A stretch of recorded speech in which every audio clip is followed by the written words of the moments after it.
परमेश्वर की सेवा का जीवन। इसलिए हे भाइयों, मैं तुमसे परमेश्वर की दया स्मरण दिलाकर विनती करता हूँ कि अपने शरीरों को जीवित और पवित्र और परमेश्वर को भावता हुआ बलिदान करके चढ़ाओ।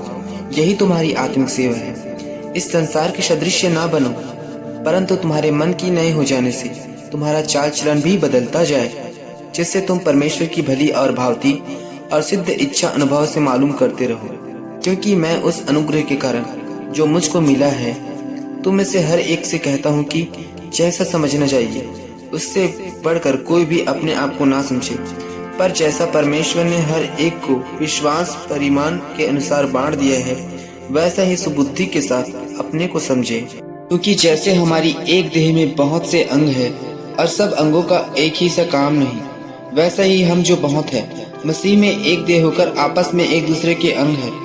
जबकि उस अनुग्रह के अनुसार जो हमें दिया गया है, हमें भिन्न भिन्न वरदान मिले हैं। तो जिसको भविष्यवाणी का दान मिला हो, वह विश्वास के साथ परिमाण के अनुसार भविष्यवाणी करे। यदि सेवा करने का दान मिला हो तो सेवा में लगा रहे। यदि कोई सिखाने वाला हो तो सिखाने में लगा रहे। जो उपदेशक हो वह उपदेश देने में लगा रहे। दान देने वाला उदारता से दे। जो अगुवाई करे वह उत्साह से करे। जो दया करे वह हर्ष से करे। प्रेम निष्कपट हो, बुराई से घृणा करो, भलाई में लगे रहो, भाईचारे के प्रेम से एक दूसरे से स्नेह रखो, परस्पर आदर करने में एक दूसरे से बढ़ चलो, प्रयत्न करने में आलसी न हो, आत्मिक उन्माद से भरे रहो, प्रभु की सेवा करते रहो, आशा में आनंदित रहो, क्लेश में स्थिर रहो, प्रार्थना में नित्य लगे रहो। पवित्र लोगों को जो कुछ आवश्यक हो उसमें उनकी सहायता करो, पहुनाई करने में लगे रहो, अपने सताने वालों को आशीष दो, श्राप न दो। आनंद करने वालों के साथ आनंद करो और रोने वालों के साथ रो। आपस में एक सा मन रखो, अभिमानी न हो परंतु दिनों के साथ संगति रखो।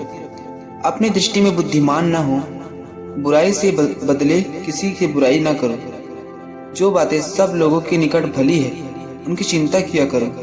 जहाँ तक हो सके तुम भरसक सब मनुष्यों के साथ मेल मिलाप रखो। हे प्रियो, बदला न लेना, परंतु परमेश्वर के क्रोध को अवसर दो, क्योंकि लिखा है, बदला लेना मेरा काम है, प्रभु कहता है, मैं ही बदला लूंगा। परंतु यदि कोई तेरा बैरी भूखा हो तो उसे खाना खिला, यदि प्यासा हो तो उसे पानी पिला, क्योंकि ऐसा करने से तू उसके सिर पर आग के अंगारों का ढेर लगाएगा। बुराई से ना हारो, परंतु भलाई से बुराई को जीत लो। तो प्रियो, प्रेरित पौलुस ने रोमियो में बताया है कि परमेश्वर की सेवा का जीवन कैसा होता है और हमें किस प्रकार से रहना चाहिए। परमेश्वर आप सभी को इस वचन के द्वारा बहुतायत से आशीष दे। मिलते हैं एक नए वीडियो के साथ, तो सबको शालोम।